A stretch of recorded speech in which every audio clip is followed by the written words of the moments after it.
Hello friends, welcome to my channel learn economics with Priyanka Verma. आज हम इस वीडियो में एमएसएमईज़ के बारे में डिस्कस करेंगे। MSMEs means micro small and medium enterprises. MSMEs को हमारी इंडियन इकोनॉमी की बैकबोन बोला जाता है क्योंकि ये हमारी इंडियन इकोनॉमी में एग्रीकल्चर सेक्टर के बाद सबसे ज़्यादा जो है एम्प्लॉयमेंट जनरेट करने का काम कर रही हैं।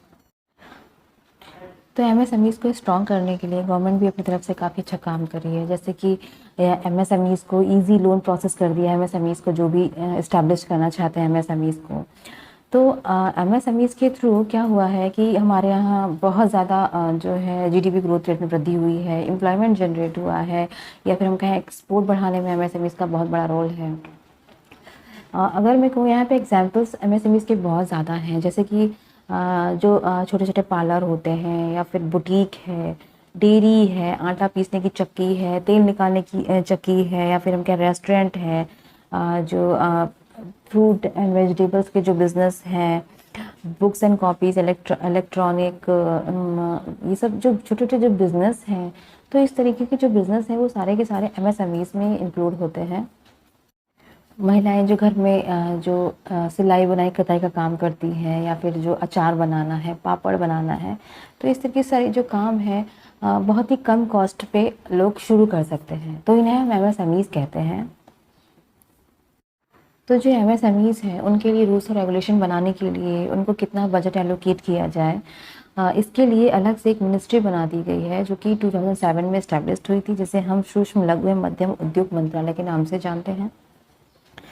तो ये इन जो ये एमएसएमईज़ हैं इनको किस तरीके से डिफरेंशिएट किया जाएगा, कौन सी एमएसएमईज़ जो है वो माइक्रो में आएंगी, कौन सी एमएसएमईज़ स्मॉल में आएंगी, और कौन सी एमएसएमईज़ मीडियम इंटरप्राइजेस में आएंगी। तो उसके लिए एक 2006 में एक एक्ट लेकर के आया गया, और उस एक्ट के अकॉर्डिंग जो है इनकी डेफिनेशंस को दो पार्ट्स में डिवाइड किया गया। एक मैन्युफैक्चरिंग सेक्टर के अकॉर्डिंग डेफिनेशन थी, दूसरी सर्विस सेक्टर के अकॉर्डिंग डेफिनेशन थी। तो अब हम यहाँ पे उन डेफिनेशंस को स्टडी करेंगे कि उन डेफिनेशंस के थ्रू हम ये जानेंगे कि एमएसएमईज़ में जो एमएसएमईज़ को इस्टेब्लिश करने के लिए क्या क्राइटेरिया है, और जो स्मॉल एंटरप्राइजेस हैं अगर हम किस तरीके से स्मॉल, माइक्रो एंड मीडियम में डिफ्रेंशिएट कर पाएंगे, वो सारी चीज़ें हम इस वीडियो में जानेंगे। तो सबसे पहले जो हम डेफिनेशन देखेंगे वो मैन्युफैक्चरिंग इंटरप्राइजेस की देखेंगे। मैन्युफैक्चरिंग इंटरप्राइजेस मतलब जहाँ पे किसी भी गुड को का निर्माण किया जाए, किसी मतलब कोई फाइनल गुड बनाई जाए। जैसे कि अगर हम ब्रेड को मैन्युफैक्चर किया जा रहा है, तो ब्रेड को बनाना, उसकी पैकेजिंग करना, कोई फर्नीचर मैन्युफैक्चर किया जा रहा है, या फिर जो कॉस्मेटिक प्रोडक्ट हैं जो मैन्युफैक्चर किए जा रहे हैं, या फिर हम कहें डेयरी प्रोडक्ट हैं जो मैन्युफैक्चर किए हैं, जैसे पराग है, अमूल है, ये सारी जो है प्रोडक्ट आ जाते हैं, जहाँ पे मतलब कोई चीज़ बनाई जाए या कोई फाइनल गुड बनाई जाए। तो इसमें हम ये देखेंगे कि माइक्रो जो इंटरप्राइजेस थे उनके लिए क्या लिमिटेशंस थी, स्मॉल इंटरप्राइजेस थे उनके लिए क्या लिमिटेशंस थी, और मीडियम इंटरप्राइजेस के लिए क्या लिमिटेशंस थी।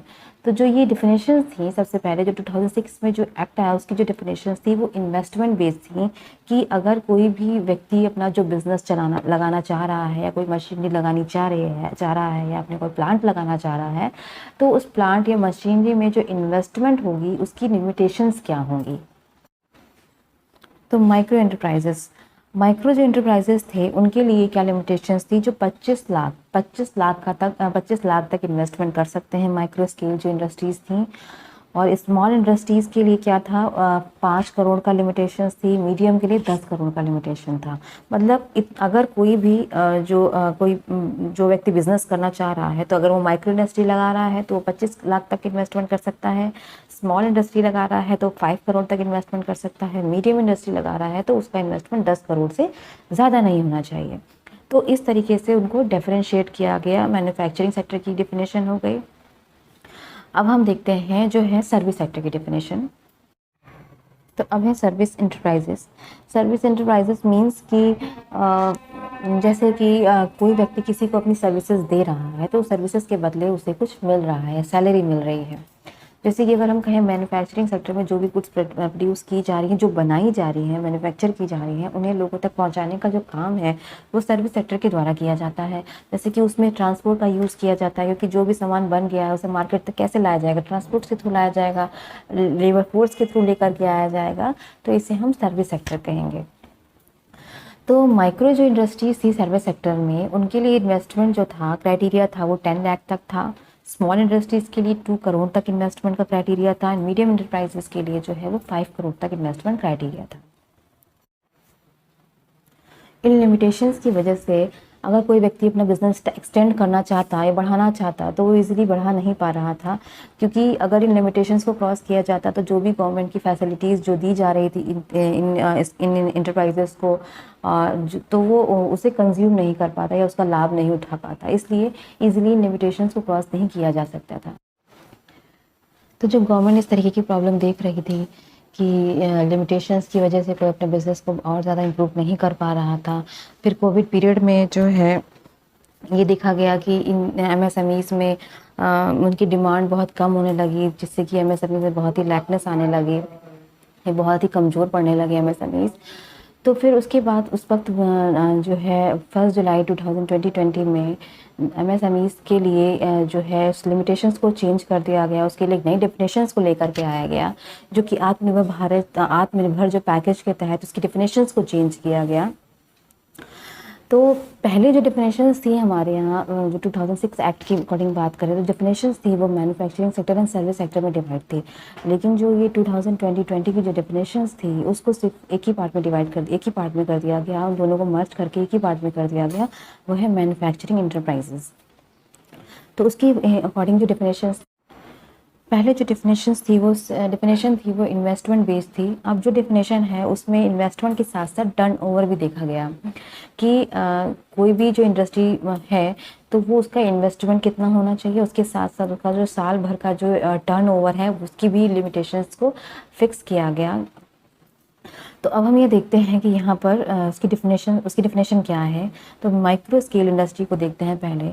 तो जो इसका इन्वेस्टमेंट क्राइटेरिया है वो 1 करोड़ से कम होना चाहिए और उसका जो वार्षिक टर्न ओवर है वो 5 करोड़ से कम होना चाहिए, यानी 5 करोड़ तक होना चाहिए। तो वो इंडस्ट्रीज जो होंगी वो माइक्रो स्केल इंडस्ट्रीज बोली जाएंगी या माइक्रो इंटरप्राइजेस बोलेंगे उन्हें। फिर है स्मॉल इंटरप्राइजेस, इसका इन्वेस्टमेंट जो है वो 10 करोड़ से कम होना चाहिए, 10 करोड़ तक होना चाहिए। जिसका जो एनुअल टर्नओवर है वो 50 करोड़ तक होना चाहिए। उसके बाद जो मीडियम इंटरप्राइजेस हैं उसके लिए जो इन्वेस्टमेंट क्राइटेरिया है वो 50 करोड़ तक होना चाहिए, और जो मीडियम जो इंटरप्राइजेस हैं उसके लिए इन्वेस्टमेंट क्राइटेरिया 50 करोड़ तक होना चाहिए और जो एनुअल टर्नओवर है वो 250 करोड़ तक होना चाहिए। तो गवर्नमेंट का मेन जो पर्पस था वो ये था इस इंडस्ट्रीज़ को कैसे और बढ़ावा दिया जाए, क्योंकि जो इस इंडस्ट्रीज़ का रोल था वो हमारी इकोनॉमी में बहुत ज़्यादा बढ़ रहा था, और जो हमारी इकोनॉमी जो इनोवेटिव इकोनॉमी चेंज हो रही थी या फिर हम जो गतिशील अर्थव्यवस्था बन रही थी वो सिर्फ और सिर्फ हमें एमएसएमई सेक्टर के की वजह से ही बन पा रही थी। तो ये जो एमएसएमईज़ है उसका हमारी इकोनॉमी में क्या परसेंटेज है, मतलब क्या किस हिसाब से हमारी इकोनॉमी में अपना रोल प्ले कर रही है। तो हमारी इकोनॉमी में जो एक्सपोर्ट है वो 50% एक्सपोर्ट जो है वो एमएसएमईज़ के थ्रू किया जा रहा है, यानी कि टोटल जो एक्सपोर्ट है उसमें 50% जो है वो एमएसएमईज़ का रोल है उसमें, और जो 40% एम्प्लॉयमेंट जनरेट करने का काम है वो एमएसएमईज़ के थ्रू किया जा रहा है, और जीडीपी में जो परसेंटेज है एमएसएमईज़ का वो 30% से ज़्यादा है। तो इस तरीके से हमारी इकोनॉमी में ये जो एमएसएमईज़ एक बहुत बड़ा रोल प्ले कर रही हैं। अगर ये एमएसएमईज़ नहीं होंगी तो हमारी अर्थव्यवस्था पूरी तरीके से जो है वो डूब जाएगी, क्योंकि कहीं ना कहीं एमएसएमईज़ पे ही हमारी अर्थव्यवस्था टिकी हुई है। जो भी छोटे स्केल के बिज़नेस हैं इनकी जो डिमांड है वो ग्लोबल लेवल पे बहुत ज़्यादा है, और इसीलिए गवर्नमेंट जो है इन एमएसएमईज़ को प्रमोट कर रही है और इनकी लिमिटेशंस को एक्सटेंड कर रही है। इनके लिए बजट में जो लिमिटेशंस हैं उनको बढ़ा रही है, नई तरीके की सुविधाएं दे रही है इन एमएसएमईज़ को। जो पहले तो रजिस्ट्रेशन प्रोसेस बहुत ही टिपिकल हुआ करता था, लेकिन जो है अब रजिस्ट्रेशन प्रोसेस काफ़ी इजी कर दिया गया है। सिर्फ़ और सिर्फ आधार नंबर बेस्ड है, एड्रेस बेस्ड है और इंडस्ट्री का नाम होना चाहिए। तो इस तरीके से जो है, इस तरीके से बहुत सारी जो एमएसएमईज़ जिनका रजिस्ट्रेशन नहीं हो पा रहा था, जो गवर्नमेंट की सुविधाएं नहीं इस्तेमाल कर पा रही थी, उस इन प्रोसेस के थ्रू उन एमएसएमईज़ को रजिस्टर्ड किया जा रहा है और वो गवर्नमेंट की सुविधाओं का लाभ उठा रही हैं एमएसएमईज़। तो ये एमएसएमईज़, इस तरीके से हमने एमएसएमईज़ के बारे में जाना, क्या होती है एमएसएमईज़ की डेफिनेशंस क्या होती है। तो अब यहीं पे ये टॉपिक ख़त्म होता है।